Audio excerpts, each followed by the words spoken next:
Very warm welcome to all of you. This is Dr. Anubha Sharma, and today we are going to discuss part 7 of our unit 7, that is continuity of life. So let's begin. So in this particular part हम लोग जो topic discuss करने वाले हैं उनका नाम है genetic code, gene expression genetic code, translation and gene regulation. ये तीनों टॉपिक आज इस लेक्चर में हम लोग पढ़ने वाले हैं. ठीक है, तो चलिए शुरू करते हैं. तो सबसे पहला जो टॉपिक है वो है genetic code. Genetic code. So during replication and transcription, a nucleic acid was copied to form another nucleic acid. ये हमें पता है कि रेप्लिकेशन के टाइम पर एक पेरेंटल जो डीएनए हेलिक्स है उससे 2 हेलिक्स बनते हैं, और ऐसे ही ट्रांसक्रिप्शन में क्या होता है, डीएनए के किसी भी एक स्ट्रैंड से एमआरएनए बनता है. तो ड्यूरिंग, यही यहाँ पर कहा गया है कि during replication and transcription a nucleic acid was copied to form an other nucleic acid. ठीक है, it may be RNA in case of transcription, और it may be daughter DNA molecule in case of replication. है ना, replication में DNA से DNA daughter cells बन जाएंगे, daughter copies बन जाएंगे, और ट्रांसक्रिप्शन में डीएनए से एमआरएनए बन जाता है. जबकि the process of translation require transfer of genetic information.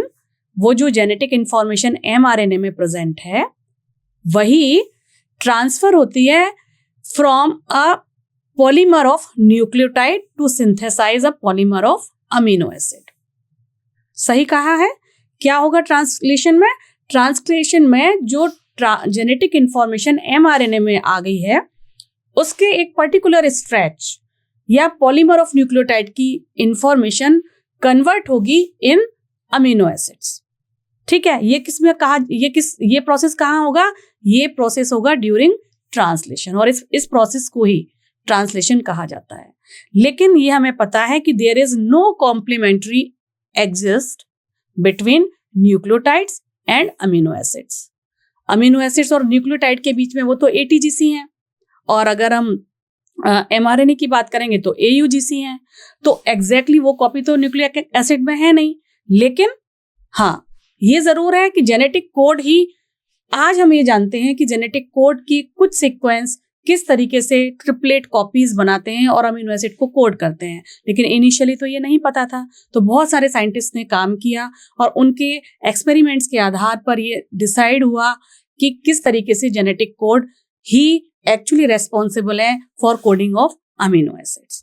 ठीक है, so there are ample evidence present कि किस तरीके से अगर हम न्यूक्लियोटाइड्स में कोई चेंज कर दें, न्यूक्लिक एसिड में किसी भी तरीके का कोई चेंज कर दें, तो ये देखने को मिलता है कि अमीनो एसिड जो सीक्वेंस बन रहे हैं प्रोटीन में उसमें भी चेंजेस हो जाते हैं.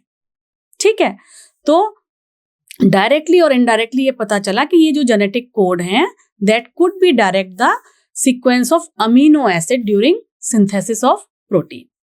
ओके, क्लियर है इतने पॉइंट्स? राइट. तो इसी सिलसिले में बहुत सारे साइंटिस्ट लोगों ने काम किया जिनका बहुत ही ज्यादा योगदान है, सिग्निफिकेंट योगदान है. उन कुछ साइंटिस्ट के बारे में यहाँ पर आपको बताया जा रहा है. सबसे पहले उसमें नाम आता है जॉर्ज गैम्यू का. इन्होंने जेनेटिक कोड टर्म प्रपोज किया था. ठीक है, this is very very important कि जेनेटिक कोड टर्म किसने प्रपोज किया था. ठीक है, and he also suggested that there are only 4 bases, A, U, G, C. ये 4 ही बेस होते हैं न्यूक्लियोटाइड्स में, प्यूरिन एंड पायरिमिडीन में. मैं mRNA की बात कर रही हूँ जहाँ थाइमिन की जगह यूरेसिल आ जाता है. ठीक है, तो ये 4 बेसेस हैं, ये ही एक्चुअली रेस्पॉन्सिबल हैं for the coding of these 20 amino acids. Although amino acid इससे ज्यादा भी होते हैं मगर 20 एसेंशियल. ठीक है, तो 20 अमीनो एसिड्स को कोड करने के लिए यही 4 बेसिस एक्चुअली रेस्पॉन्सिबल, ये इन्होंने ही बताया था जॉर्ज गैम्यू साहब ने. ठीक है, so the code should be made up of 3 nucleotides.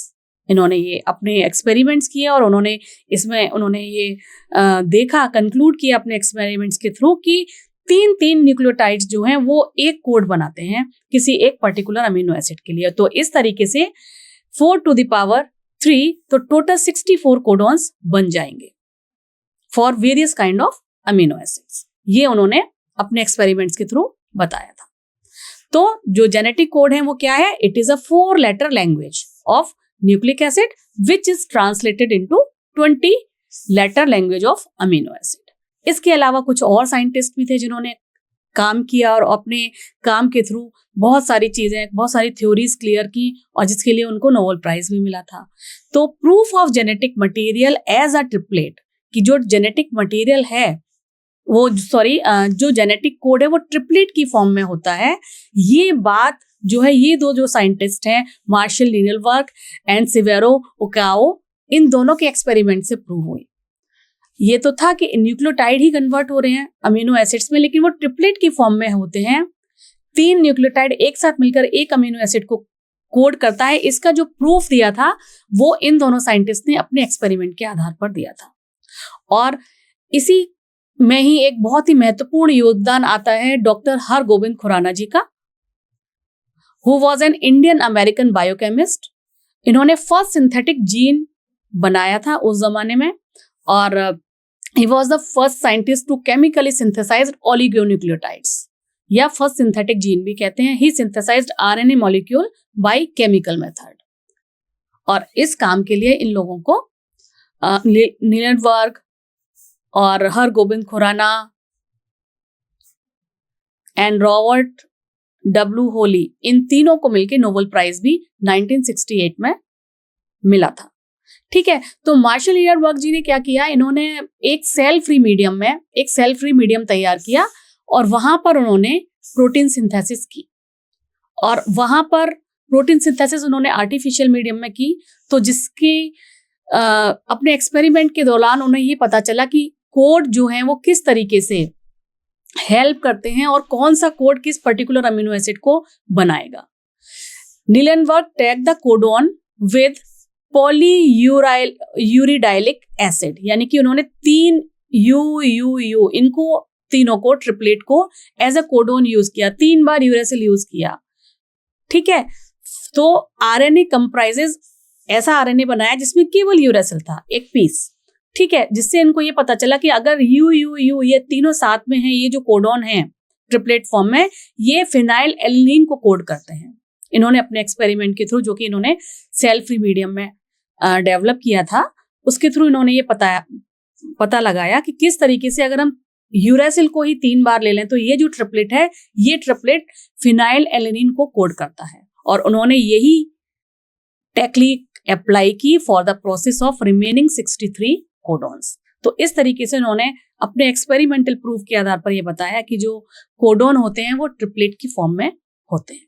ठीक है, और अपने इस बहुत ही वैल्यूएबल काम के लिए, जो जेनेटिक कोड पर था, प्रोटीन सिंथेसिस पर था, अलोंग विद अदर साइंटिस्ट, इन्होंने he got Nobel prize in 1968, जो मैंने आपको अभी बताया। तो अमीनो एसिड कितने होते हैं? अभी आपको बताया कि जो 20 हैं वो एसेंशियल हैं, जिनको हमें पढ़ना है इस टाइम पर, और उनके सिंबल्स कौन कौन से हैं? ये 3 लेटर सिंबल हैं जिनको हमारे को याद होना चाहिए, आपको याद होना चाहिए। 1 लेटर कोड है वो अभी आपके इस लेवल के कोर्स में इतना जरूरी नहीं है याद करना, मगर ये जो 3 लेटर कोड है ये आपको याद होने चाहिए। तो जितने भी अमीनो एसिड्स हैं, लाइक आर्जिनिन है, स्पार्टिक एसिड है, सिस्टीन है, ग्लूटामिक एसिड है, ये जितने भी हैं, सेरीन, प्रोलीन, फिनाइन, एलेनिन, वेलिन, इन सब में जो फर्स्ट 3 लेटर्स हैं वही उनका 3 लेटर कोड होता है, आप अगर ध्यान से देखेंगे तो। लेकिन जहां पर एसिड लगा हुआ है, like aspartic acid and glutamic acid, इन दोनों में first 3 letter act as a code, 3 letter code for them. But जब इनका दूसरा नाम रिजेम्बलेंस करते वाला, यानी एस्पेराजीन आ गया या ग्लूटामाइन आ गया, यहाँ ग्लूटामाइन एंड यहाँ पर एस्पेराजीन। ठीक है, ये दोनों जो मैंने कोड किए हुए हैं, this one and this one, अगर आप इसको देखेंगे तो यहाँ पर ये first 2 letters AS and last में N, ये 3 मिलकर कोड बना रहे हैं ASN। यहाँ पर GL एंड N, बस ये दोनों आपको जो एक्सेप्शंस हैं वो कोड याद करने में ध्यान रखते हैं। बाकी सारे के जो फर्स्ट 3 लेटर्स हैं that act as a code. कहीं पर भी आप जाएं आपको ये समझ आ जाएगा। ठीक है, यहाँ पर ट्रिप्टोफन में भी यस वाई नहीं है, पी है। तो ये एक दो एक्सेप्शन हैं जिनमें आपको थोड़ा सा गौर करने की जरूरत है। बाकी first 3 letter act as a code. तो आपको सबसे पहले तो अमीनो एसिड्स याद होने चाहिए, उनके नाम याद होने चाहिए, फिर कोड आप, क्योंकि कोड केवल कोड दिया जाता है कभी कभी और उसके बेसिस पर आपसे क्वेश्चन पूछा जाता है। अगर आप कोड ही रिजेंबल नहीं करेंगे तो आप फिर क्वेश्चन सॉल्व कैसे करेंगे। तो ये आपको नाम याद होने चाहिए। अच्छा, अब आता है the codon for the various amino acids. तो कितने अमीनो एसिड्स हैं? 20 बताए गए आपको, सॉरी 64 टोटल हैं अमीनो एसिड्स। तो 64 जो कोडोन है, सॉरी जो कोडोन है 64, वो कैसे बनेंगे वेरियस अमीनो एसिड्स के लिए। 20 तो एसेंशियल है, और भी अमीनो एसिड्स हैं। मैं यहाँ पर आपको बता रही हूँ जो ये जो 64 कोडोन है वो कैसे बनेंगे। उसके लिए there is a checkerboard. इस चेकर बोर्ड में क्या हुआ, इस फर्स्ट लाइन में भी हमें सबसे पहले एक लाइन याद करनी है, वो है UCAG। ये हमें याद करना है, UCAG इसी फॉर्म में हमें याद करना है। ठीक है, जब UCAG हमें याद हो गया तो यहाँ पर वर्टिकल फॉर्म में भी हम लिख देंगे UCAG, ऊपर जो है हॉरिजेंटल फॉर्म में भी लिख देंगे UCAG, and right hand side में हम ईच स्क्वायर के सामने लिखेंगे UCAG, एक बार, दूसरी बार UCAG, तीसरी बार UCAG and 4th time UCAG। ठीक है, तो इस तरीके से U into U, UU and UU, ये 4 बार लिख दिया। अब ये जो UCAG है वो एज सच उठा के, ये जो UCAG है ये एज सच उठा के यहां पर रख दिया UCAG।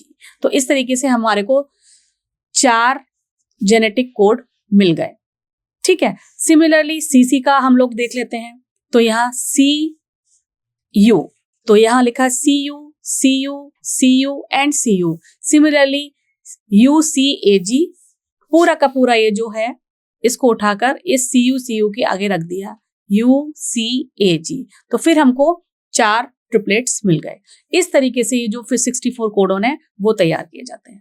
ठीक है, आई होप आपको क्लियर है। तो इसे क्लियर करने के लिए ये मैंने एक सैंपल चेकर बोर्ड बनाया है, इसको हम लोग अपने आप सॉल्व करते हैं। तो चलिए, UC और C का तो हमने कर लिया था अभी लास्ट में, अब हम करते हैं U एंड दिस C का। सो हम लिख देते हैं 4 बार UC, UC, UC and UC। ठीक है, एंड दिस UCAG, तो यहां पर लिखेंगे UCAG, बन गया। अब now this C and this A, तो हम लिख देते हैं AC, AC, AC, AC। ठीक है, देन UCAG लाइक दिस। यहां पर GC, GC, sorry GC, GC, GC, then UCAG like this. इस तरीके से हम पूरे चेकर बोर्ड को कंप्लीट कर सकते हैं और आपको पता चल गया होगा कि किस तरीके से ये 64 कोडॉन्स इस यहाँ पर बनते हैं। ठीक है, आई होप ये पॉइंट्स आपको क्लियर हैं। अब इन्हीं पॉइंट्स में आप यहाँ पर देख रहे होंगे कि कुछ highlighted light dark grey colour में कुछ कोडॉन्स को मैंने यहाँ पर जो है हाईलाइट किया हुआ है। तो ये जो है AUG, this is act as a start codon. Start codon ये किसको कोड करेगा? ये कोड करेगा मिथियोनिन को। And there are 3 others, UAA, UAG, this one UAA, UAG and UGA. These 3 act as a stop codon. ये क्या करेंगे?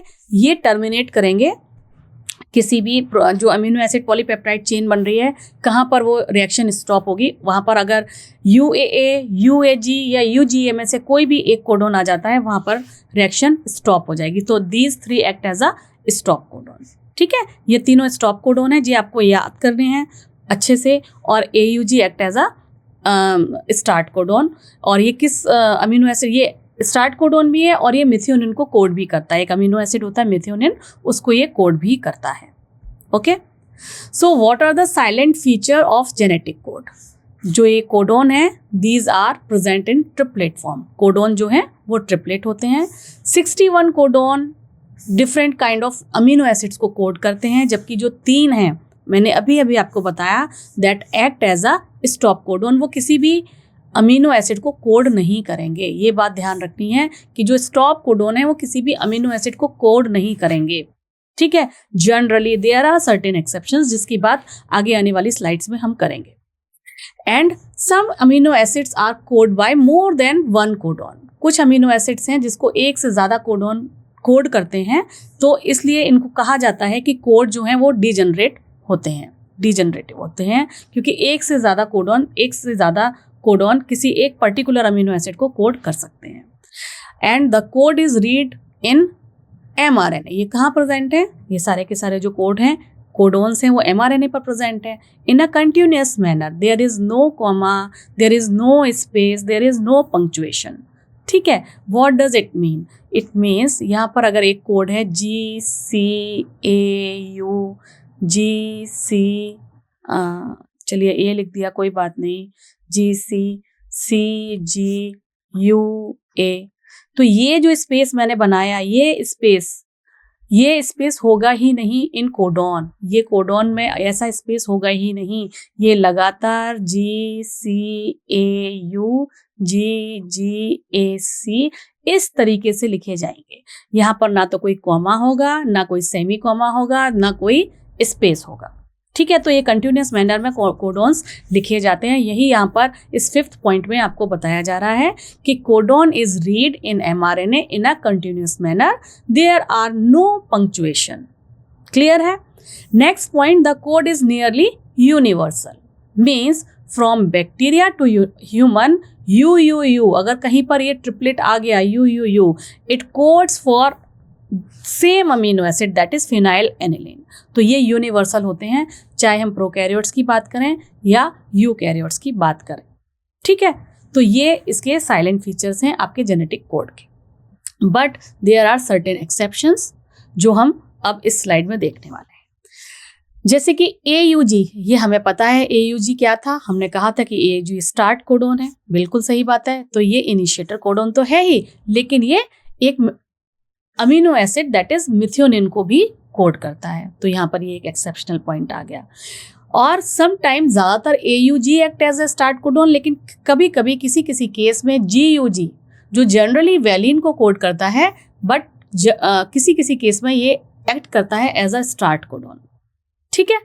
Third point, जो UAA, UAG एंड UGA यानी ओक्रे, अंबर एंड ओपल, ये जो हैं, ये जो स्टॉप कोडोन की तरह काम करते हैं, इनमें से UAA एंड UGA ये दोनों कभी कभी in the case of paramecium glutamine को कोड कर देते हैं। तो ये एक्सेप्शन है, जबकि मैंने आपको साइलेंट फीचर्स में बताया था कि ये तीनों किसी भी अमीनो एसिड को कोड नहीं करेंगे। But there are certain exceptions जो हमको याद करने हैं, ठीक है। अब ये UAA, UAG, UGA को कैसे याद रखा जाता है? ये बच्चे लोग कैसे याद रखते हैं आपको पता है। कभी कभी कहा जाता है इसके लिए कि उल्लू आया आया, उल्लू आया गया, उल्लू गया आया, ठीक है। तो इस तरीके से कुछ ट्रिक्स बना के लोग इसे याद रखते हैं। तो आप भी इसी तरीके की कोई भी ट्रिक बना सकते हैं इन तीनों स्टॉप कोडोन्स को याद रखने के लिए, ठीक है। सो ये तो 3 एक्सेप्शंस यहाँ हैं। इसके अलावा ह्यूमन माइटोकॉन्ड्रिया में भी कुछ एक्सेप्शंस होते हैं। ह्यूमन माइटोकॉन्ड्रिया में AGG and AGA act as a stop codon, ठीक है। नॉर्मली कौन से थे? अभी हमने डिस्कस किए UAA, UAG, UGA, लेकिन ह्यूमन माइटोकॉन्ड्रिया में AGG एंड AGA ये स्टॉप कोडोन की तरह काम करते हैं, जबकि नॉर्मली ये एक पर्टिकुलर अमीनो एसिड है आर्जिनिन, उसको कोड करते हैं। क्लियर हुआ? ऐसे ही ह्यूमन माइटोकॉन्ड्रिया में UGA ये जो स्टॉप कोडोन है, ये ट्रिप्टोफन को कोड करता है, ठीक है। ये ट्रिप्टोफन को कोड करता है, जबकि नॉर्मली ये स्टॉप कोडोन है। एंड AUA ये मिथियोनिन को कोड करता है, जबकि मिथियोनिन को कौन सा AUG कोड कर रहा था नॉर्मली, है ना। तो AUG कोड करता है मिथियोनिन को इंस्टेड ऑफ आइसोल्यूसिन, जबकि यूनिवर्सली ये आइसोल्यूसिन को कोड करता है। लेकिन ह्यूमन माइटोकॉन्ड्रिया के अंदर, माइटोकॉन्ड्रिया सेमी ऑटोनोमस ऑर्गेनेली है ना, आपको पता है, क्लोरोप्लास्ट माइटोकॉन्ड्रिया, वहाँ पर तो उनका अपना DNA होता है, वो तो कुछ इसेंशियल चीज़ें वो अपनी खुद बनाते हैं, है ना, इसीलिए सेमी ऑटोनोमस उन्हें कहते हैं। तो वहाँ पर भी प्रोटीन सिंथेसिस हो रही है, तो वहाँ पर ये मिथियोनिन को कोड करेगा AUA, ठीक है। ईस्ट के माइटोकॉन्ड्रिया में क्या एक्सेप्शन है? ईस्ट माइटोकॉन्ड्रिया में जितने भी कोडोन स्टार्ट हो रहे हैं CU से, वो 3 यूनियन को कोड करते हैं इंस्टेड ऑफ ल्यूसीन। ठीक है, और कोड्स जो हैं वो नॉन ओवरलैपिंग होते हैं, यानी एक दूसरे के ऊपर इस तरीके से ओवरलैप नहीं करेंगे, क्योंकि वो तो कंटिन्यूस मैनर में ट्रिपलेट फॉर्म में ही पढ़े जाने हैं। तो these are non overlapping except theta X 174, जहां पर ये ओवरलैपिंग जीन्स पाए जाते हैं। ठीक है, ओके, आई होप ये सारे पॉइंट्स आपको क्लियर हैं। So what are the silent feature of codon? The codes in present in triplet form, they have certain start signals, they have stop signals, codes are commaless, there is no comma, there is no space, no punctuation, these are degenerative, है ना। एक जो है more than 2 जो codes हैं वो किसी एक अमीनो एसिड को कोड कर सकते हैं। these are universal, अगर कोई एक कोड फिनाइल एनिलिन को बैक्टीरिया में कोड कर रहा है यू, तो ह्यूमन में भी वो फिनाइल एनिलिन को जनरली कोड करेगा। These are non-ambiguous, non-overlapping, so these are the silent features.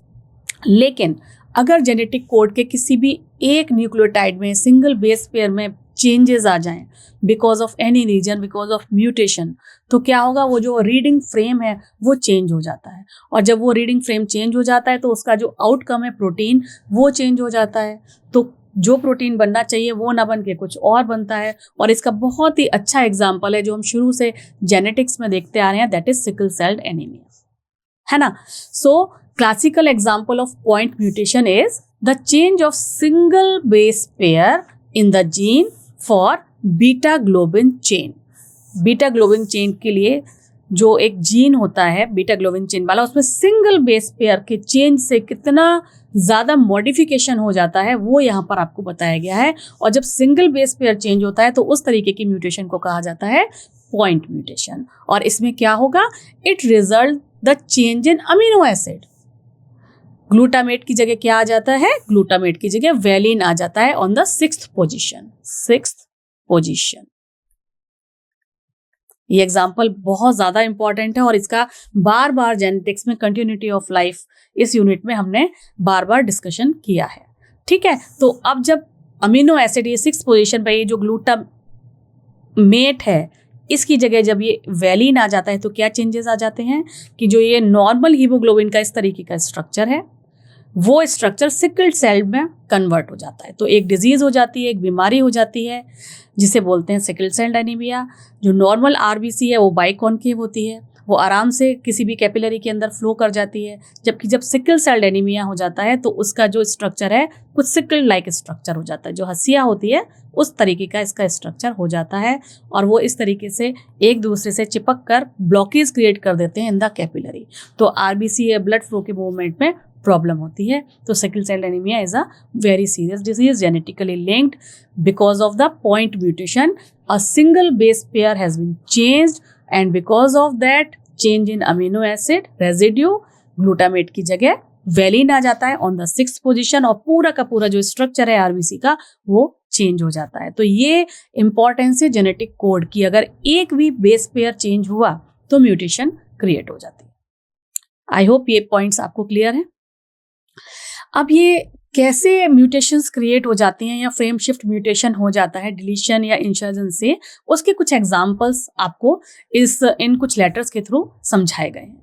जैसे कि फर्स्ट एग्जांपल है, मैंने एक सेंटेंस लिया, Ram has red cap, Ram के पास रेड कैप है। ठीक है, अब इस राम हैज़ रेड कैप में अगर एक लेटर बी इनकॉर्पोरेट कर दें between this has and red, means ये जो हैज़ और रेड है इसके बीच में अगर हम बी लेटर इनकॉर्पोरेट कर दें तो हम देखें रीडिंग फ्रेम क्या हो जाएगा, राम हैज़, ये तो बिल्कुल ठीक है, राम हैज़।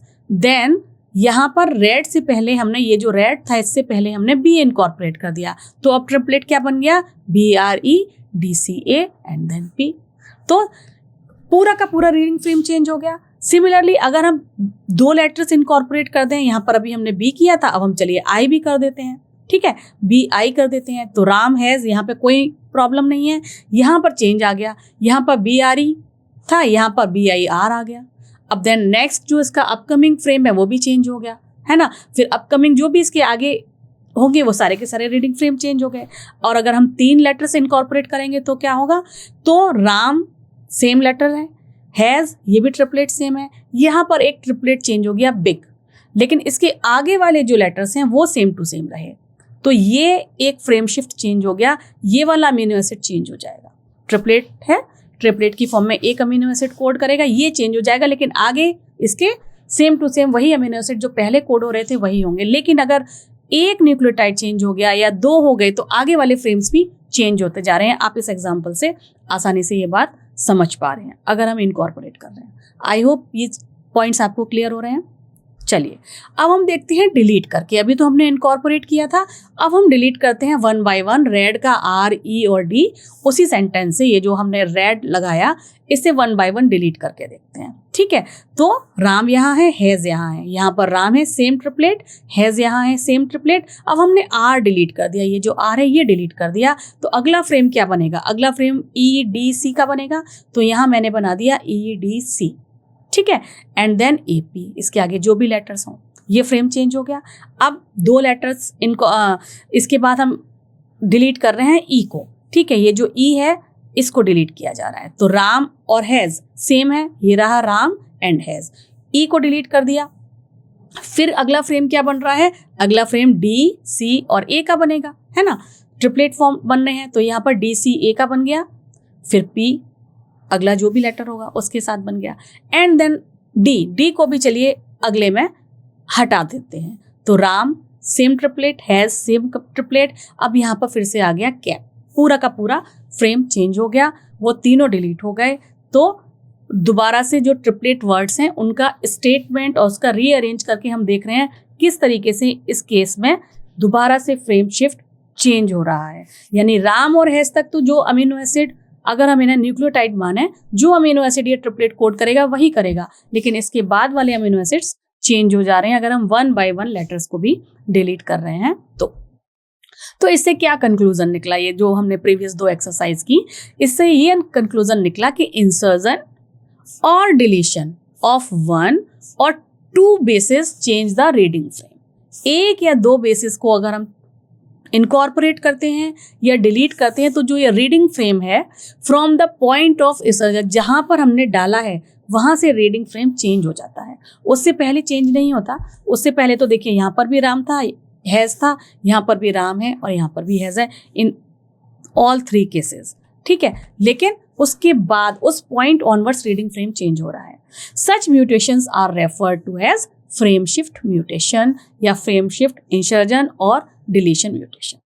ठीक है, इंसर्जन एंड डिलीशन ऑफ 3 और इट्स मल्टीपल्स, 1 या 2 करने पर वो या उसके आगे के रीडिंग फ्रेम चेंज हो जाते हैं। लेकिन इंसर्जन या डिलीशन 3 का हो, अगर 3 का हो या इसकी मल्टीपल्स हो 3, 6, 9, इस तरीके से इंसर्ट और डिलीट इन 1 और मल्टीपल कोडॉन, हेंस 1 और multiple amino acids, and reading frame remain unaltered from that point onwards. वहां पर उस पर्टिकुलर जो 3 लेटर्स वाला है वो अमीनो एसिड चेंज हो जाएगा, लेकिन उसके बाद वाला वही रहेगा सेम टू सेम, क्योंकि वो ट्रिपलेट कोड बना लेगा, वो एक और दूसरे को कोड करेगा, लेकिन उसके बाद जो अमीनो एसिड कोड होंगे वही होंगे, जो कि हमने इस एग्जाम्पल में देखा। यहाँ पर ये जो बिग पूरा आ गया तो ये अपना अमीनो एसिड जो भी कोड करेगा, लेकिन रेड यहाँ पे पहले जो इस केस में अमीनो एसिड कोड कर रहा था, यहाँ पर भी वही अमीनो एसिड कोड करेगा। यहाँ पर जो अमीनो एसिड कोड कर रहा था कैप, यहाँ पर भी वही अमीनो एसिड कोड करेगा, केवल इस फ्रेम में चेंजेस आएंगे। लेकिन जब हम 1 या 2 इनकॉर्पोरेट करेंगे या डिलीट करेंगे तो इसमें तो चेंजेस आएंगे ही, लेकिन इसके बाद वाले भी पूरे के पूरे फ्रेम चेंज हो जाते हैं। तो 1 या 2 न्यूक्लियोटाइड ऐड करने पर या डिलीट करने पर उस पॉइंट ऑनवर्ड सारी की सारी चेंज शिफ्ट हो जाती है, पूरा फ्रेम शिफ्ट चेंज होता रहता है। लेकिन अगर 3 करें या ऐड करें, इंसर्ट करें या डिलीट करें तो केवल इस पॉइंट पर चेंजेस आते हैं, उसके आगे और उसके पीछे same to same amino acid code होते हैं। इस एग्जाम्पल से हमने ये बात समझ ली है और ये इससे कंक्लूड होता है। आई होप आपको ये चीज़ें क्लियर है। चलिए नेक्स्ट स्लाइड पर चलते हैं। Now come to the protein synthesis part. What is protein synthesis? एक बहुत ही ब्यूटीफुल एनिमेशन के थ्रू आपको बताया गया है कि ये जो थ्रेड लाइक स्ट्रक्चर है ये यहाँ पर रिप्रेजेंट कर रहा है mRNA को, ठीक है, मैसेंजर आरएनए को, and this blue one this is ribosomes. नीचे है स्मॉलर सब यूनिट, ऊपर है बिगर सब यूनिट और larger subunit. This yellow one act as a transfers RNA, और ये ट्रांसफर्स आरएनए हैं 1 by 1 अमीनो एसिड्स को ला रहे हैं और एक दूसरे को देने के बाद एक अमीनो एसिड की लंबी चेन बन रही है जिसे पॉलीपेप्टाइड कहते हैं, और वो सिंथेसाइज हो रही है। ठीक है, इतना जनरलाइज्ड आपको समझ में आ गया कि किस तरीके से तीनों एक दूसरे से इंटरेक्ट करते हैं और फिर प्रोटीन सिंथेसिस होती है। प्रोटीन सिंथेसिस बैक्टीरिया या फिर प्रोकैरियोट और यूकैरियोट में किस तरीके से डिफर करती है। बैक्टीरिया के केस में आपको पता है नेकेड डीएनए होता है, न्यूक्लियोइड रीजन में सस्पेंडेड पड़ा रहता है डीएनए। तो जितनी भी एक्टिविटी हैं, रेप्लिकेशन हुआ, ट्रांसक्रिप्शन हुआ या ट्रांसलेशन हुआ, वो सारा का सारा कहाँ होगा, साइटोप्लाज्म में ही होगा, क्योंकि there is no membrane bound organelle, तो न्यूक्लियस भी यहाँ पर प्रेजेंट नहीं है। सारा का सारा आप देख रहे हैं इस डायग्राम के थ्रू कि डीएनए का रेप्लिकेशन, डीएनए से आरएनए का बनना, आरएनए से प्रोटीन का बनना, ये सारा का सारा कहाँ हो रहा है, साइटोप्लाज्म में हो रहा है। ठीक है, जबकि यूकैरियोट के केस में क्या हो रहा है, देयर इज अ न्यूक्लियस, ये न्यूक्लियस प्रेजेंट है। ठीक है, so DNA duplication, DNA to RNA, transcription, ये कहाँ हो रहा है, ये हो रहा है हमारा इनसाइड द न्यूक्लियस। अब जब मैच्योर हो जाएगा आरएनए स्प्लाइसिंग के बाद, तो वो न्यूक्लियर पोर से बाहर निकला, उसके बाद जो ट्रांसलेशन है वो ट्रांसलेशन का प्रोसेस होगा साइटोप्लाज्म में। सो this is the difference between eukaryotic and prokaryotic protein synthesis. उसके जो इनिशियल रेप्लिकेशन एंड ट्रांसक्रिप्शन वाला पार्ट है वो न्यूक्लियस में होता है, और ट्रांसलेशन जो है दोनों का साइटोप्लाज्म में होता है। इस पिक्चर के थ्रू मैंने आपको ये बताने की कोशिश की है। ओके, सो प्रोटीन सिंथेसिस में क्या होगा इन यूकैरियोट्स, जब हमारा न्यूक्लियस है, न्यूक्लियस से एमआरएनए बन गया थ्रू ट्रांसक्रिप्शन, तो न्यूक्लियर पोर से बाहर निकला। बाहर निकलने के बाद इसने असेंबल किया विद दिस स्मॉलर सब यूनिट एंड लार्जर सब यूनिट इस तरीके से, और साइटोप्लाज्म में पड़े हुए डिफरेंट फ्री अमीनो एसिड्स हैं उनको कैरी करके लेकर आया ट्रांसफर्स आरएनए। ठीक है, और ट्रांसफर्स आरएनए के नीचे की तरफ लगे हुए होते हैं एंटीकोडॉन। कोडॉन्स प्रेजेंट होते हैं कहाँ, एमआरएनए पर, और इसके जस्ट अपोजिट जो कॉम्प्लीमेंट्री न्यूक्लियोटाइड्स होंगे वो यहाँ होंगे एंटीकोडॉन की फॉर्म में ऑन ट्रांसफर्स आरएनए। वो यहाँ पर आएंगे, आके रिकॉग्नाइज करेंगे, और फिर 1 by 1 ट्रांसफर्स आरएनए एक से दूसरे को अमीनो एसिड देता रहेगा, और फिर इस तरीके से न्यूली फॉर्म्ड पॉलीपेप्टाइड चेन बन जाएगी, और एक जैसे स्टॉप कोडॉन आएगा उसके पास, वो सेपरेट आउट हो जाएंगे और newly formed protein synthesis through translation हमें मिल जाती है। तो जो ट्रांसक्रिप्शन का स्टेप है वो हो रहा है न्यूक्लियस के अंदर, एंड जो ट्रांसलेशन का स्टेप है वो हो रहा है साइटोप्लाज्म में। ठीक है, ये हो रहा है न्यूक्लियस के अंदर, यहाँ पर मेंशन। क्लियर हो गया आपको? अब यही सारे स्टेप्स हम 1 by 1 एक एक करके अच्छे से समझते हैं। सो ट्रांसलेशन के लिए हमें जो सबसे पहली चीज है उसकी वो है ट्रांसवर्स आरएनए। ट्रांसवर्स आरएनए ही लेके आ रहा था अमीनो एसिड्स, अभी हमने देखा डायग्राम में। तो ट्रांसवर्स आरएनए में क्या क्या चीजें होती हैं, transcribe RNA has an anticodon loop that has base complementary to the code, और ये कोड कहाँ प्रेजेंट होते हैं, ये कोड प्रेजेंट होते हैं एमआरएनए पर। तो एमआरएनए के जस्ट कॉम्प्लीमेंट्री जो होते हैं न्यूक्लियोटाइड्स वो प्रेजेंट होते हैं ट्रांसफर्स आरएनए पर, और उसे बोला जाता है एंटीकोडॉन लूप। और क्या होता है ट्रांसक्रिप्स आरएनए में, टीआरएनए में एक अमीनो एसिड एक्सेप्टर एंड होता है जहां पर अमीनो एसिड बाइंड करता है ऊपर की तरफ। ठीक है, अभी हम अगली कमिंग स्लाइड्स में इसका डायग्राम देखेंगे ताकि ये चीजें, ये सारे पॉइंट्स आपको और अच्छे से क्लियर हो जाएंगे। For initiation there is another transfers RNA. जब इनिशिएशन होता है इस प्रोसेस का ट्रांसलेशन का, तो एक पर्टिकुलर आरएनए होता है जिसे बोला जाता है इनिशिएटर ट्रांसक्रिप्स आरएनए। ठीक है, इनिशिएटर टीआरएनए या transfer RNA. There is no transfer RNA for stop codon. Stop codon के लिए यहाँ पर कोई ट्रांसफर आरएनए नहीं है। जैसे कि आपको पता है, मैंने कोडॉन का जब जिक्र किया, जो प्रेजेंट होते हैं एमआरएनए पे, कि वहाँ एक इनिशिएटर है, भाई AUG act as a start codon, है ना, यही तो बताया था कि AUG act as a start codon. और स्टॉप कोडॉन के लिए यूएए, यूएजी एंड यूजीए, ये तीनों act as a stop codon. तो ये प्रेजेंट है कहाँ, ये सारे के सारी चीजें प्रेजेंट हैं एमआरएनए पर। लेकिन ट्रांसफर्स आरएनए के लिए कोई स्टॉप कोडॉन नहीं होता है, हालांकि इनिशिएटर ट्रांसफर आरएनए प्रेजेंट होता है। ठीक है, क्लियर हो गया आपको ये सारा का सारा पॉइंट? तो ये आपको याद रखना है कि इनिशिएटर ट्रांसफर्स आरएनए है, लेकिन स्टॉप कोडॉन कोई भी ट्रांसफर्स आरएनए का नहीं है। स्टॉप कोडॉन जैसे ही एमआरएनए का आ जाएगा, ट्रांसफर आरएनए ऑलरेडी डिसोशिएट हो जाएगा और पॉलीपेप्टाइड चेन अलग हो जाएगी। ठीक है, वो आगे आने वाली स्लाइड्स में आपको और अच्छे से क्लियर हो जाएगा। ये पॉइंट क्लियर है? चलिए, so this is the secondary structure of transfers RNA.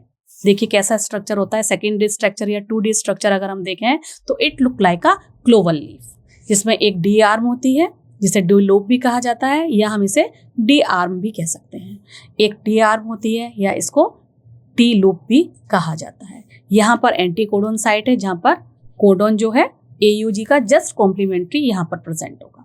ठीक है, या जो भी आगे स्टार्ट कोडोन के बाद जितने भी कोडोन्स आएंगे उसका कॉम्प्लीमेंट्री बेस पेयर्स यहाँ पर प्रेजेंट होंगे। And this is your third terminal जो है ये यहाँ पर ये है एक्सेप्टर स्टेम बोलते हैं इसको। यहाँ पर अमीनो एसिड आकर बाइंड करता है। और अगर ट्रांसफर्स आरएनए का हम 3D स्ट्रक्चर देखेंगे तो it look like a inverted L.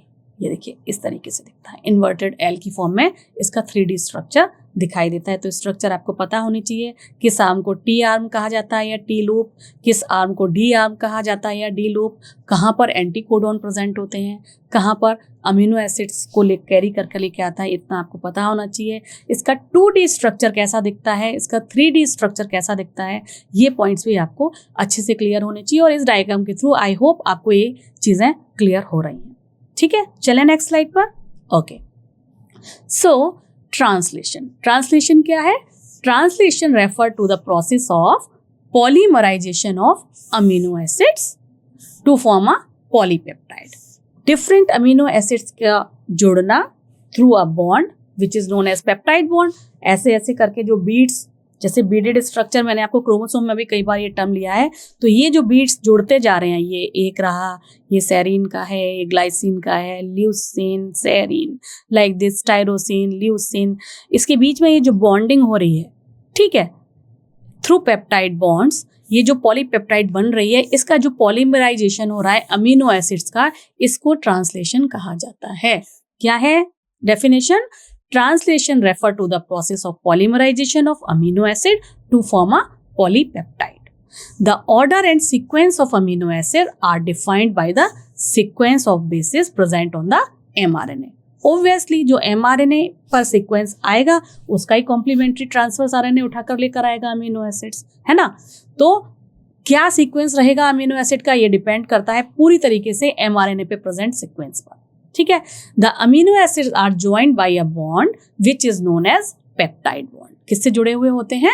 Peptide bond से जुड़े हुए होते हैं। और इस पेप्टाइड बॉन्ड को बनने में एनर्जी भी लगती है। ठीक है, जो कहाँ से मिलेगी हमें ATP से मिलेगी या हमें GTP से मिलेगी। ठीक है, और यहाँ पर इस प्रोसेस में ये जितना भी ट्रांसलेशन का प्रोसेस होगा इसमें ATP या GTP यूटिलाइज होता है और यहाँ पर मैग्नीशियम आयन भी यूटिलाइज होते हैं। ओके, चलिए नेक्स्ट स्लाइड पर चलते हैं। Translation machinery.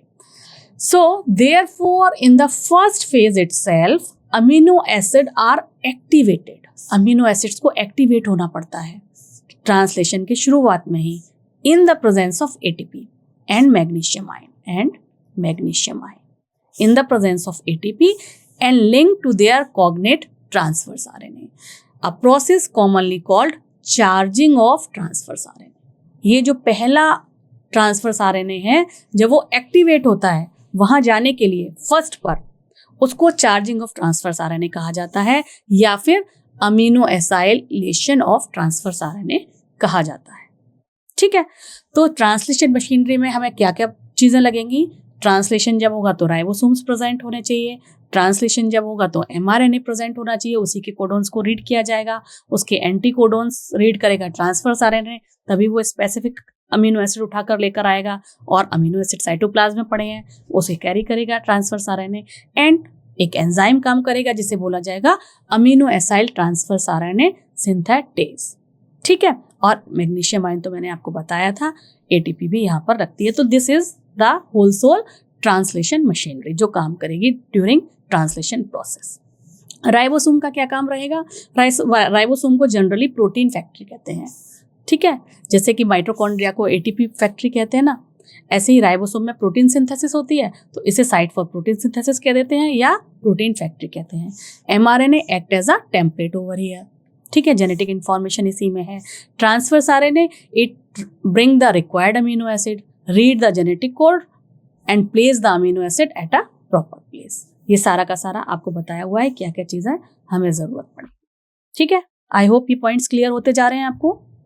चलिए, translation mechanism one by one कौन कौन से स्टेप्स लगेंगे। सबसे पहले है activation of amino acid, activate होगा, then transfer of amino acid to transfers RNA, then initiation of protein synthesis, chain termination and protein translocation. These are the steps of translation mechanism, जिसे हम one by one देखेंगे। A translation unit in mRNA is a sequence of RNA that is flanked by a start codon, that is AUG, and stop codon. It may be out of those three, UAA, UGA या GU, ठीक है। उनमें से कोई भी एक आएगा और इनके बीच का जो पूरा का पूरा सिंबल है, लाइक अगर ये स्टार्ट कोडॉन है और ये स्टॉप कोडॉन है तो ये जो है ये ट्रांसलेशन यूनिट आपकी मानी जाएगी, ट्रांसलेशन यूनिट आपकी मानी जाएगी। So a translation unit in mRNA is the sequence of RNA that is flanked by start codon and stop codon and code for polypeptide. And mRNA also has some additional sequence, कुछ और sequence होते हैं जो start codon और ये जैसे अगर 5 prime है, ये 3rd प्राइम है, तो यहाँ पर कुछ और सीक्वेंस प्रेजेंट होते हैं जिससे बोलते हैं UTR, ठीक है, अनट्रांसलेटेड रीजन, ये ट्रांसलेट नहीं होते हैं, ठीक है। तो वही यहाँ लिखा हुआ है कि an mRNA also has some additional sequence that are not translated and are referred to as untranslated region or UTR. The UTR present at both 5 prime end before the start codon, जैसा कि मैंने यहाँ आपको बताया, and at 3 prime end after the stop codon, जैसा कि मैंने यहाँ आपको बताया। They require for efficient translation process. इनकी क्या ज़रूरत होती है ताकि ट्रांसलेशन प्रोसेस efficiently हो जाए, इसलिए ये पूरे उस सेगमेंट से ट्रांसलेशन यूनिट के सेगमेंट के दोनों एंड पर प्रेजेंट होते हैं। 5 प्राइम एंड पर just before the start codon and 3rd prime end पर just after the start codon, ठीक है। तो ट्रांसलेशन होता है राइबोसोम्स में, इसके 4 स्टेप्स हैं। फर्स्ट है हमारा चार्जिंग ऑफ ट्रांसफर्स RNA, या जिसे क्या कहा था अभी हमने, amino acylation of transfers RNA।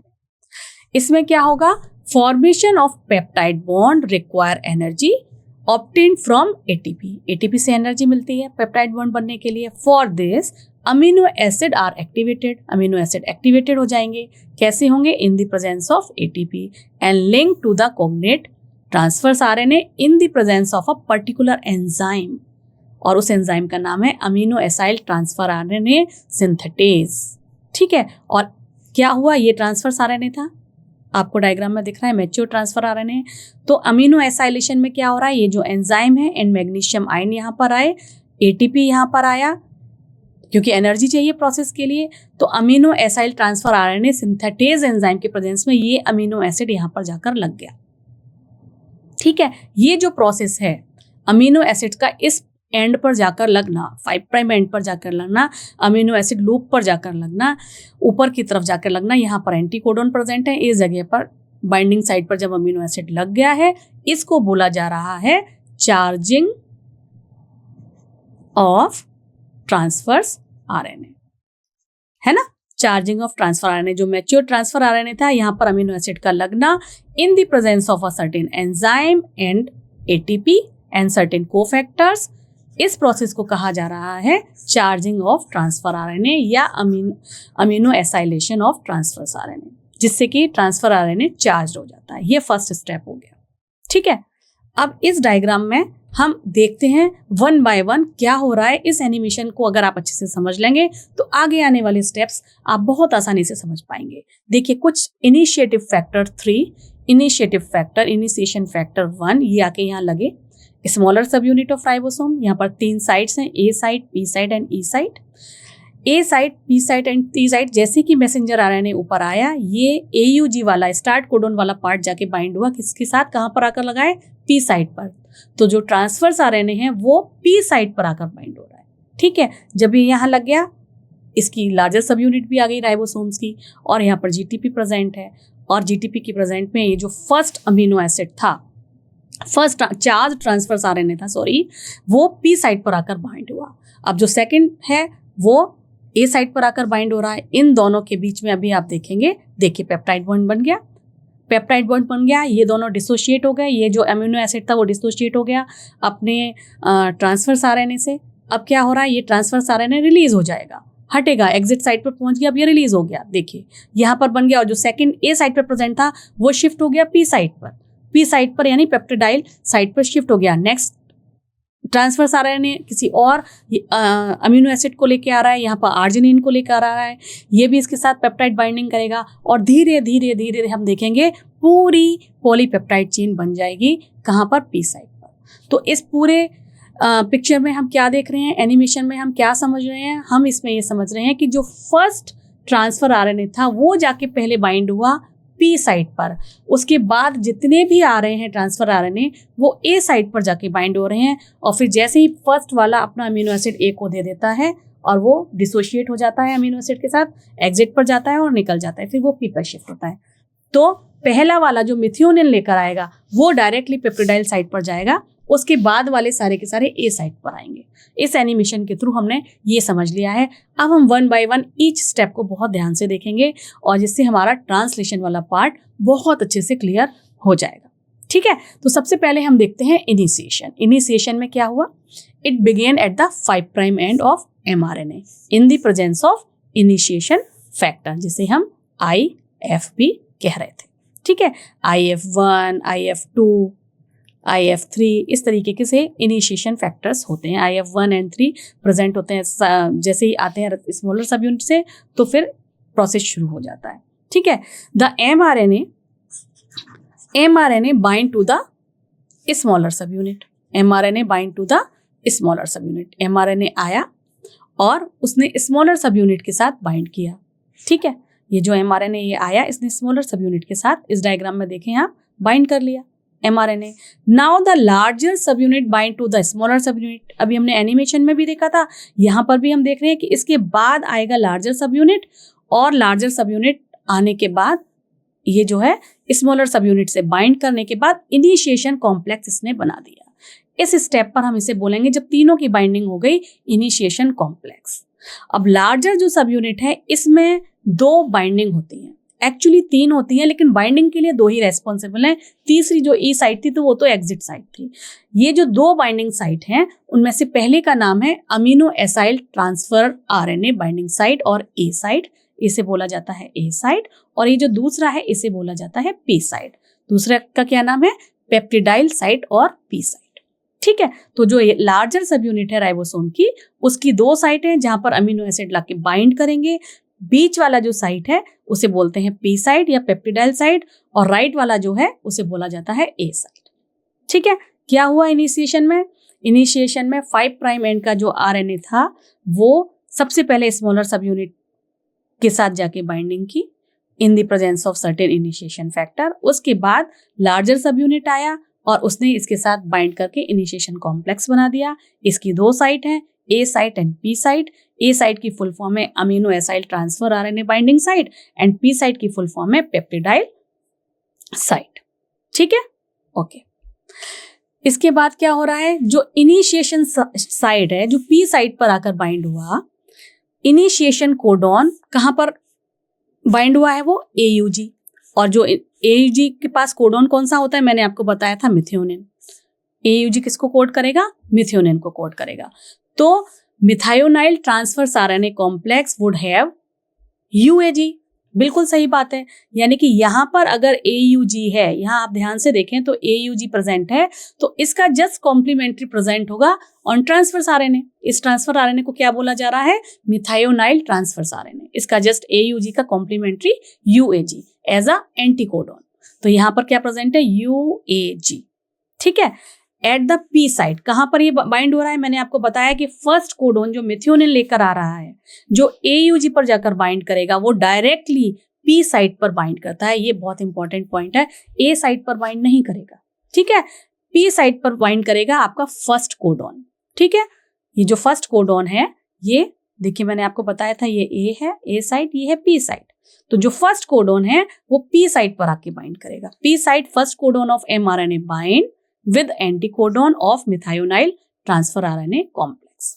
ठीक है, यहाँ पर AUG है, एंटीकोडॉन है UAG, इसने यहाँ पर आकर बाइंडिंग कर ली। ठीक है, क्लियर हो गया आपको इनिशिएशन? ओके, अब इलोंगेशन कैसे हो रहा है, इलोंगेशन देखते हैं।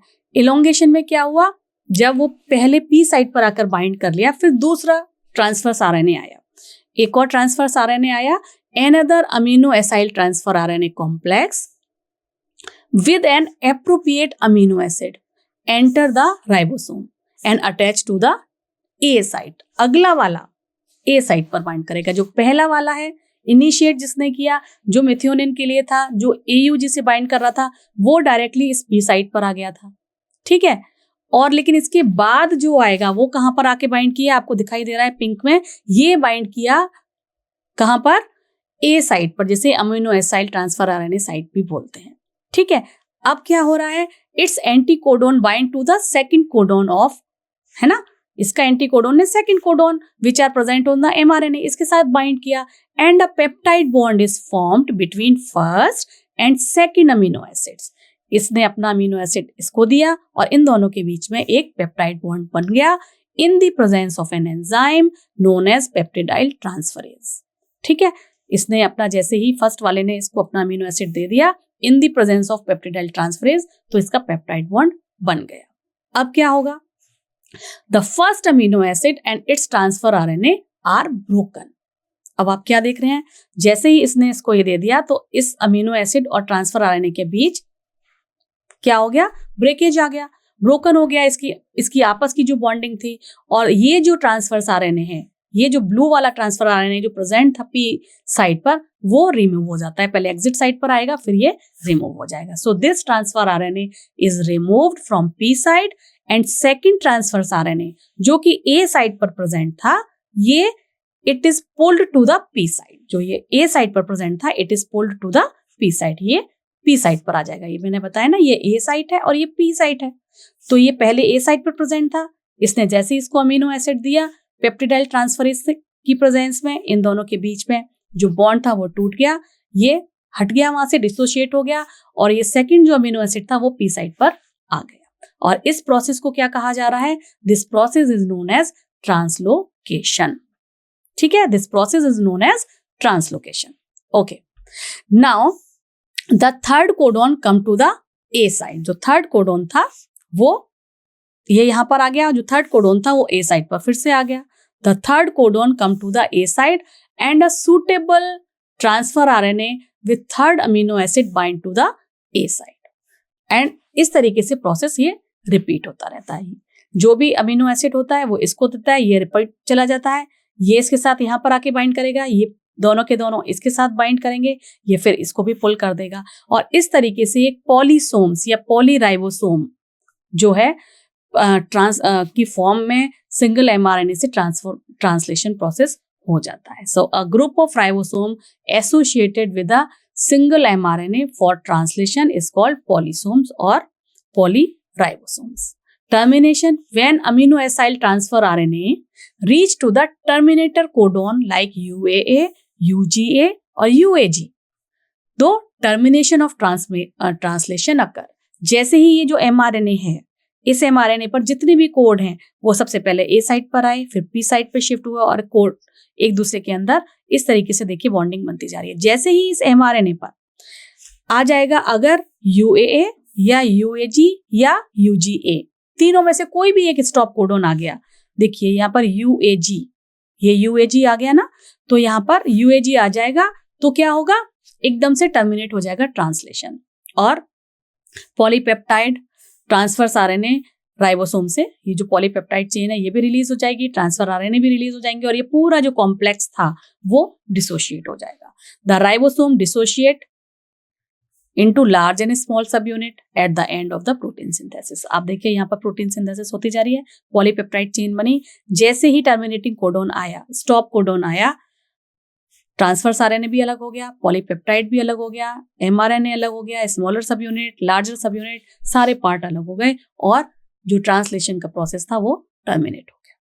ठीक है, आई होप ये क्लियर हो गया, आपको तीनों स्टेप्स क्लियर हो गए हैं ट्रांसलेशन के। Now come to the regulation of gene expression.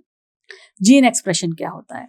Regulation of gene expression refer to a very broad term that may occur at various level, considering that gene expression result in the formation of a polypeptide, it can be regulate at several level, जैसे कि transcription level पर भी ये regulate हो सकता है, processing level पर भी ये रेगुलेट हो सकता है, ट्रांसपोर्ट ऑफ mRNA इस लेवल पर भी ये रेगुलेट हो सकता है, एंड ट्रांसलेशनल लेवल पर भी ये रेगुलेट हो सकता है। रेगुलेशन ऑफ जीन एक्सप्रेशन का क्या मतलब होता है कि जो भी जीन एक्सप्रेस कर रहा है, जीन कैसे एक्सप्रेस कर रहा है, जब वो जीन प्रोटीन बना रहा है तभी तो वो एक्सप्रेस कर रहा है अपने आप को। प्रोटीन बनेगा तो वो कोई फंक्शन करेगा। ये जितनी भी कोडिंग चल रही है वो किस लिए चल रही है? DNA to mRNA, mRNA to protein, central dogma. तो उसी को वो किस किस लेवल पर अपने आप को ये बताएगा कि ये जो भी प्रोडक्ट या प्रोटीन हम बना रहे हैं वो कितनी बननी है, कितनी रिक्वायरमेंट है उस सेल को। ज्यादा है तो ज्यादा बनेगी, कम है तो उसे इनहिबिट किया जाएगा, और उसके लिए कुछ फैक्टर्स काम करते हैं। ठीक है, तो ये ट्रांसक्रिप्शन लेवल पर भी रेगुलेट हो जाती है। और जब ये स्प्लाइसिंग होती है, आपको पता है एमआरएनए में क्या होता है? एमआरएनए में प्रेजेंट होते हैं intron, exon, intron, exon, intron, exon. Splicing होगी, फिर क्या हो जाएंगे? ये इंट्रॉन्स रिमूव हो जाते हैं, एक्सॉन यहां पर आ जाएंगे, है ना। तो इस लेवल पर भी रेगुलेट होती है, रेगुलेशन होता है जीन एक्सप्रेशन का। Okay, yes, so this is all about the translation and protein synthesis. Still you have any query, कोई क्वेश्चन है आपके, तो just write down in the comment box, we will discuss it later on. तब तक के लिए आप अच्छे से पढ़ें और अच्छे से अपना ख्याल रखें। Thank you so much.